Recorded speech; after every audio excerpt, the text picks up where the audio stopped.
Hey guys, welcome back to the channel. A new video on another lovely, wonderful miniature game with the Grand Suisse, which is being played now in Uzbekistan in Samarkand.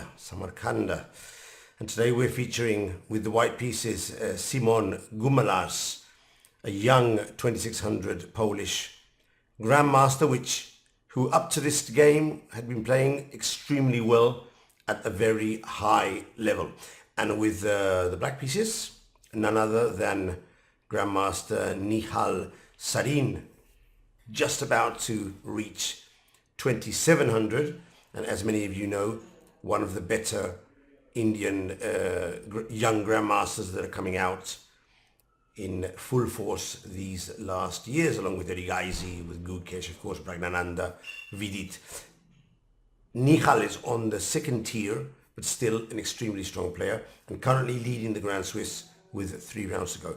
So this game is from round 6, and what we're going to see in this game is, number 1, how to play, and some of the new ideas in the Isolani with the isolated Queen's D pawn, which is a very important structure to know. And number 2, what happens when you misuse the time on the clock, and we're going to talk about that when we get to the two critical moments. So let's dive into the game. Let's get into the action. Nihal is playing with black and goes for the Queen's Gambit accepted, which is a very solid line and ideal to fight for a win if your opponent wants also to fight for a win with white. If your opponent is content with a draw, then this is not one of the better lines, because to win you have to take many risks. So after bishop c4, c5, this is one of the main tabayas, the main positions, and here we have the position I was mentioning with the isolated d pawn. Now, without going too deep into the details, the player with the isolated pawn, in this case white, does have a very small advantage according to the computer.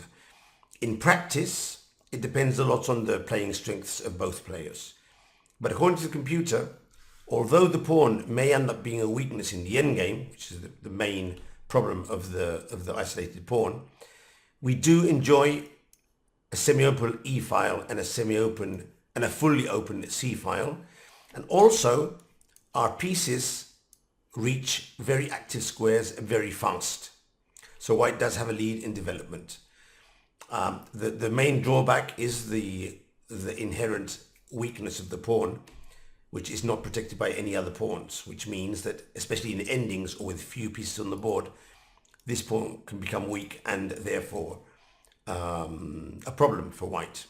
Now, here we arrived at this position from the Queen's Gambit accepted, but we can also arrive at the same position from the Caro-Kann, specifically the c4 Panov attack, which of course is very well known, the same structure. We can also arrive from some lines in the Nimzo-Indian defense. We can also get to these sorts of structures, especially from the Rubinstein. It's very typical to get to these sorts of structures. And again, we have the same structures with minor differences in piece placement. So, of course, with black, again, many lines where we can get to an isolated pawn. Another line could be from the Alapin. With the Alapin Sicilian, specifically in the d4 line, we can easily arrive at these types of positions, again, with small differences in piece placement. For example, here, black does have the option of developing the bishop on g4 instead of playing e6. But in general terms, the type of strategy for both players will be quite similar. Now, going back to the game,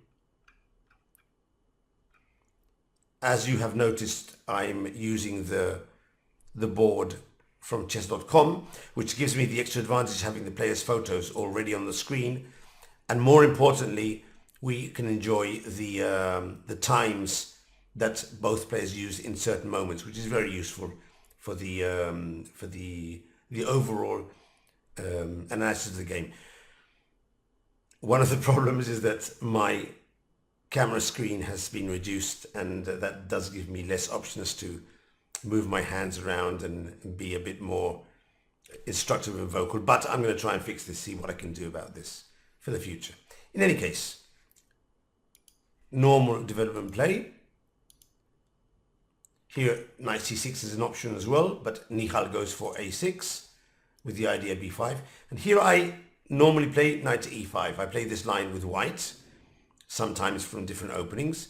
And the idea of knight to e5, apart from putting the knight in a very aggressive position, there could be some tactics at some point in f7.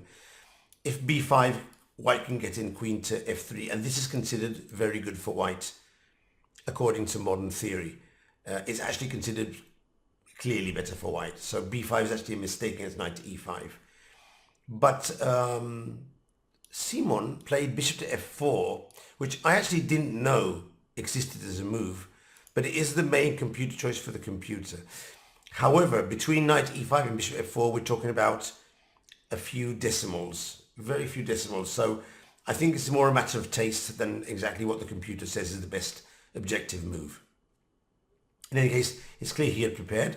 Both players are playing very fast, so they're both in preparation. b5, bishop to b3, bishop to b7. Very important to keep the d5 square under control. Again, still in theory, after rook to c1.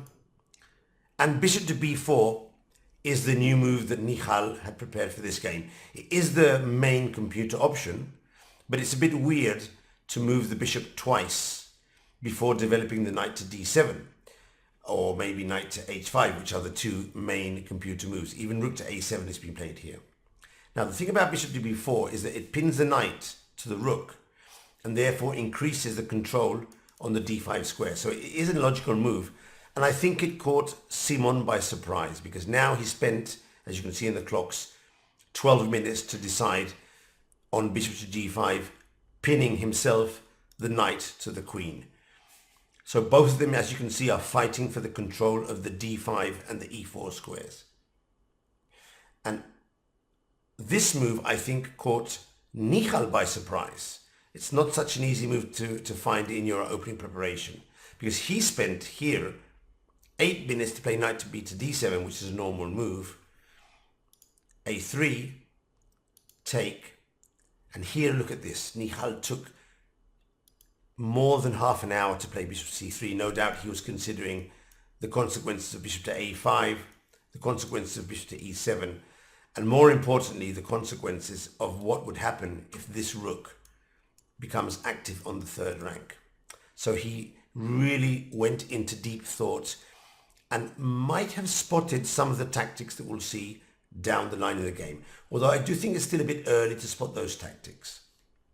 Now he played rook to c8, rook to e3, and quickly queen to c7. Nihal and some other players sometimes take a lot of time to consider one move, but then in general they're playing very fast the subsequent moves, which means they've really gone into detail, and let's say the half an hour they spent can now be considered distributed between 3 or 4 different moves. So it's not so bad. Now here, it's time for white to make a decision. And he took 45 minutes to play knight to e5. Now, that is just too much. It's just too much, because first of all, you're sort of telling your opponent that you're not trusting your own calculations. Because when you spend so much time on a move, that's obviously the case. Second of all, this position isn't a critical position.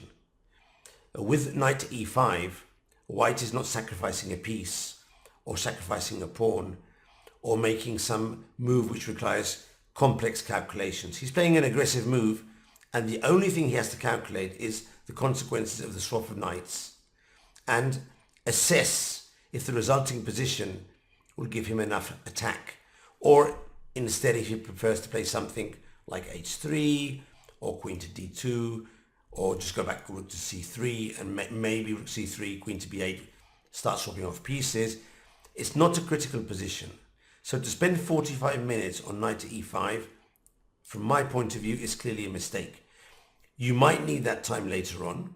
That's the first thing, because there's lots of pieces on the board. And secondly, what exactly are you calculating? Because the consequences of knight to e5, you can calculate them in 5 or 6 minutes. Take a couple of more minutes to verify. You should play in under 10 minutes. 45 is just too much. In fact, all of you as chess players know that when you spend more than 8 or 9 minutes on a sequence, you start just thinking again on the same lines. You're just overthinking. You're going around in circles, and that is not good for your time management and for your overall pace of the game. Of course, you could all say, I mean, Michael, you're international master rated 2300, maybe 2400 at peak. These guys are 2600. Well, what do you know about time management? I don't know much, but I've coached a lot of players for many, many years, and I've seen these things happen. So I do have an idea that this is not good. Now, does that mean that Simon can't do it? And of course he can. In fact, he did do it. Is it something that the best players in the world do often? No. No, you get someone like Carlsen or Caruana. These guys, you very rarely see them spend so much time on a move. And they don't get into time trouble. So he eventually played knight to e5. The knights were swapped. Of course, if bishop to f6, intermediate move, we won't recapture. We'll just drop back with the knight and it's all good. So white captured. And now queen to c6. Now this intermediate move, for sure, Simon had to calculate it when he played knight to e5 because it's a threat of mate. But he still spent 5 more minutes on rook to f3. That doesn't make sense. How can you spend 45 minutes to play knight to e5 and the main line, which is knight takes knight and queen to c6 to be mate, you spend an extra 5 minutes on rook to e3. Now the only way I can understand that is that he didn't want to play rook to f3 initially. Maybe he wanted to play rook to g3 and was considering some sort of sacrifice like this and going for some sort of attack like this. Now this is my speculation. And this actually looks very good if it wasn't for rook to d8. Check and king to h8. And now the line is very good for black. There's a counterattack on g3 and black is winning. If you spend 45 minutes, you would expect a 2600 to have calculated this correctly. So, in some sense, I feel that the time management for Simon in this game was not optimal. Let's go back to the position in the game. Rook to f3, knight to e4, hitting the bishop. And now here comes the big mistake. It is the first big mistake. Black is fine. He's putting the rook on d8 if the bishop drops back, and he'll have a decent position. Even so, the computer suggests bishop to f4, rook to d8, queen to e2, and it's a game. h6, h3, and black is fine. His knight is very active. It's difficult to capture the knight. We still have this square here, and black does have control of the center. But white has 2 bishops, and maybe at some point he can exchange a rook. He should be able to keep and hold this game to a draw. Instead of that, Gumularz played bishop to h4, which is understandable. He wants to keep the d8 square under control. But now h6 is very strong. The threat is g5, possibly followed by g4. And remember, if we knock this rook out of f3, there's going to be mating ideas on g2. Again, what was Simon thinking during the 45 minutes? Rook to f4, that's the move he came up with, probably thinking that he had time to capture the knight. Now, of course, if the knight moves back to c5, for example, then we cross over to the attack and things are looking good for white. The computer enjoys this position a lot. But of course, Black played knight to c3, hitting the queen and opening up the mating attack on g2. Now, Gumularz didn't see this move. Of course he saw this move. Of course he saw the move. Of course. I mean, come on. The rook is on f3. If you move to f4, there's going to be mate here. So of course he considered all the double attacks possible. But knight to f2, for example, would fail to rook to f2, protecting the mate. So when Nihal played knight to c3, which as you can see on the clock, he played it very fast, immediately Gumularz responded with queen to f3, which was the move he had considered before playing rook to f4. No doubt considering that after queen takes, pawn takes, he would be worse, but he'll fight to try and get a draw in this position. And now look what happened. Black played knight to e2. And this is a fantastic move, which wins for black. Check. The rook is hanging. And of course, if you capture with the queen, you receive mate. And I'm suspecting that either he didn't see knight to e2, or if he saw knight to e2, he didn't see that he had to capture the rook and the mate would come on c1. I'm directly suspecting that he didn't see knight to c3, and then when Nihal played knight to c3, he spent a minute thinking, I'm so bad, how did I miss this move? Okay, I have to play queen to f3 and just let's hope my opponent hasn't seen knight to e2. So I'm suspecting he missed this move, although it's quite unbelievable.